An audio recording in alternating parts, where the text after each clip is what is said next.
За хэвлэл мэдээллийн эрхчлөөний тухай хууль гэдэг 4 залттай хууль анх 1998 онд батлагдсан байдаг.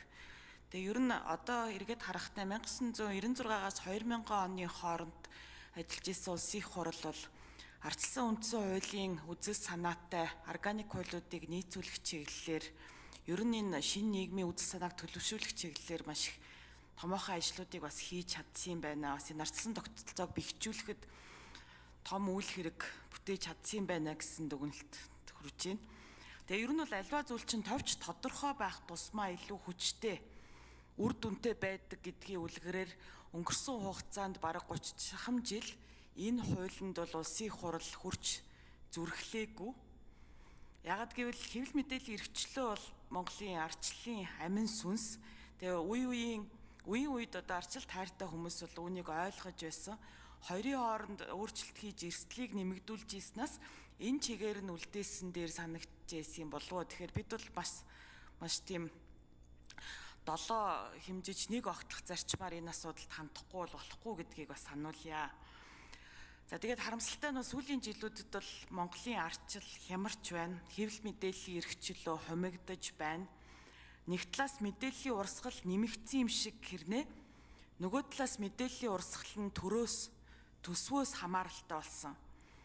За дээрэс нь уламжлалт хэвлэл мэдээллийн хэрэгслээс гадна олон нийтийн харилцааны платформуд хөгжиж хүн бүр шахуу контент үйлдвэрлэгч болсон. Улмаар хуурамч мэдээлч гэсэн нэмэгдсэн. Сэтгүүлчдэд хэрэг нээх, сэтгүүлчдийг саатуулах, шоронд хийх тохиолдол ч бас олширсан байна. Хамгийн сүүлд ноорогийн залуусыг залхаан цээрлүүлсэн явдал гарсан байгаа. Тэгэхээр ингээд ноорогтой холбоотой асуудал юу болсон бэ гэдэг эхний асуулт. Энэ хэрэг явдлаас бид ямар сургамж авсан бэ? Цаашид бид сэтгүүлчдээ яаж боддоор хамгаалах юм бэ? Хоёрдугаарт нийтийн мэдээллийн ил тод байдлын тухай хуулийг бол Алтан гэрэл сайд сая бас хэд удаа дурдлаа. Тэгээд уг хуулиар олон нийтийн мэд хэрхийг баталгаажуулж өгсөн боловч төрийн болон одоо албаны нууцын тухай хуулиар маш их мэдээллийг бас нууцлсан байгаад байгаа. Тэгэхээр энэ зүйл дээр ямар бодолтой байгаад байгаа юм бэ? Хэдэн төрлийн мэдээллийг нууцлж байгаа вэ? Төрийн болон албаны нууцыг цөөлөх талаар ер нь салбарын яам ямар арга хэмжээ авч байна? Энэ дээр засгийн газрын бодлого яаж явж байна гэдэг асуулт байна. Нүүрсний аптекийн гэрээнүүдэд хүртэл бид нар нууцлсан явсан шүү дээ нэг хэсэг. За 3 дугаар асуулт. Засгийн газар төрийн байгууллагууд Монгол Улсын хамгийн том зар сурталчилгаа худалдаа авагч болцсон талаараас гişүүд дурдж байна. Угаасаа ийм судалгаанууд бас хэдэн жилийн өмнө гарцсан байсан бас харж л байсан санагдж байна. Хамгийн том зар сурталчилгаа худалдаа авагч гэдэгтэр нэг номер засгийн газар гэсэн. Тэгээд өдөр тутамдаа өргөн хэрэглээний бараа бүтээгдэхүүн зарж борлуулдаг компаниудтай өрсөлдөөд нэг номерын зар сурталчилгаа нийлүүлээд байгаа шүү дээ. Тэгэхээр бол одоо засгийн газарт бол яг энэ чиглэлийн нарийн мэдээл байхгүй юм байна гэж сая сайдын хариултаас ойлголоо. Уул нь нэгэнд засгийн газраас судалгаануудаа хийгээд энэ хуулийн төсөл өргөн барьж байгаа бол сангийн яамнасаа бас мэдээллүүдээ аваад энэ бүх бас тоо мэдээллүүдээ нэгтгэвэл бас сайн байгаад байна. Сангийн яамн дээр бол одоо бас холбогд мэдээллүүд байж л ах хэвээр. За тэгээд энэ үүнтэй холбоотойгоор энэ хуулийн төслийн 6-гийн 7-д төсвийн зарцуулалттай холбоотой их сонин заалт ороод ирсэн байх юм. Үүнийгээ бас тайлбарлаж өгнө үү гэж хүсье. Хэвлэл мэдээллийн үйлчилгээ авахд холбогдох төсөв. За оюун сайхны Алтан гэрэл сайд хариулт өгье.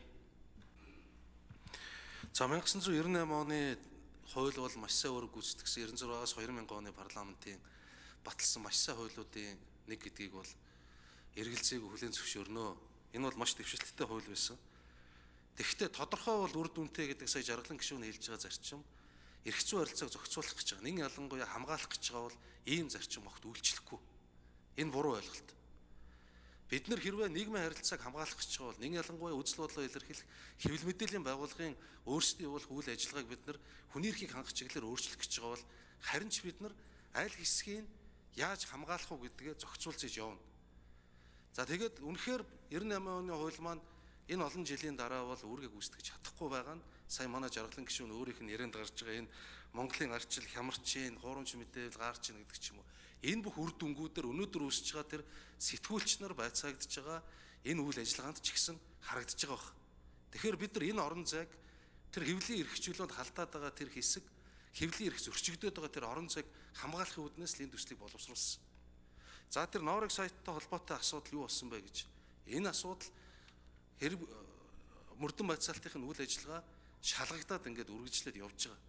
За нэгэнтээ одоо энэ сайтын энэ залуучуудтай холбоотой үзлэг нэгжил хийсэн ажиллагааг ярьж байгаа бол дахиад дурдах ёстой. Өнөөдөр төрийн нууц задруулсан гэж сэтгүүлч шоронд хоригдоод гарсан шүү дээ.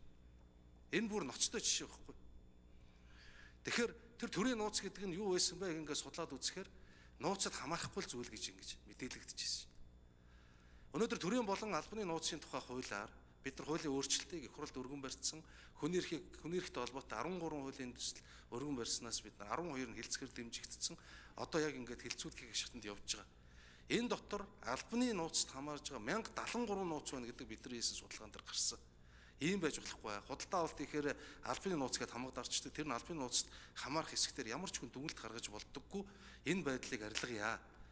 Албаны нууц гэдэг тодорхой шалгууртай бай, шалгуур жил болгон үнэлдэг бай, тэр тайлангаа гаргаж өгдөг бай гэсэн. Энэ өөрчлөлтийг оруулаад явж байгаа. Хэрвээ энэ батлагдах юм бол за тэр нийтийн мэдээллийн хуулиар нээлттэй болох ёстой мэдээллүүд дээр бид нар нээлттэй болоход дэвшд үзүүлнэ. За тэр 6-гийн 7 яагаад энэ холбогд төсөв хуваарлах зарцуулах журам засгийн газар баталж мөрдүүлнэ гэж заасан бэ гэхээр одоо ямар ч журамгүй байгаа юм. Төрөөс зарцуулагдж байгаа мөнгө. Ямар ч журам байхгүй. Тинчээ хин нэгэн дарга, хин нэгэн сайд, хин нэгэн албан тушаалтан, хин нэгэн захирлын үзмжинд дор заримдаа өөр мэдээл, өөр халахвчин дор энэ мөнгө төгрөг яваад байгаа юм аа. Яг үзэхээр албан ёсоор үзэхээр хэвлэлийн алба гэж байхгүй боловч өөр орон тоон дээр хүн цалинжуулдаг. Тэр рил хийдэг, нэвтрүүлээдэг хүмүүсээ өөрөөр халахвчин дор ажилуулдаг, гэрээний үндсэн дээр ажилуулдаг. Ийм олон зүйлийг нуучаад байгаа учраас энийг хил тод болгоё л гэдэг зорилго. За жаргалан гишүүн тодруулжсоё. За тэгэхээр сүүлийн жилүүдэд алдаа завхарлууд гараад байгаа учраас хуулинд өөрчлөлт оруулах шаардлага гарсан байхыг үгүйсэхгүй. А гэлээ гэхдээ бас яг энэ орчин цагт өнгөрсөн 30 жилийн хугацаанд гарсан бас энэ нийгэм улс төрийн эдийн засгийн өөрчлөлтүүдийг тусгасан яг тухайн одоо салбарын шин тутам тулгамж байгаа сорилтуудыг хангалттай одоо бас судалж тусгасан ийм бас хууль болсон гэдэгт бас эргэлзээд байгаа учраас л яриад байгаа юм л та. Нийт ялангуяа одоо шин зохицуултууд бас шаардлагатай талаар бол одоо дэлхийд дахинд л яригдж байна. Тэр зүйлүүд бол харагдахгүй байна. Бид нар нөгөө л нэг уламжлалт нөгөө тулга тойрсон яриануудаа л энд оруулсан л байгаад байна л та. Тэгэхээр магадгүй одоо гишүүдийн хилээд байгаа шүүмжлүүдийг бас сайд бодолцоод энэ хуулийн дээр ахиж заах нь нэмж ажиллах ёстой юм биш үү гэдэг санаа.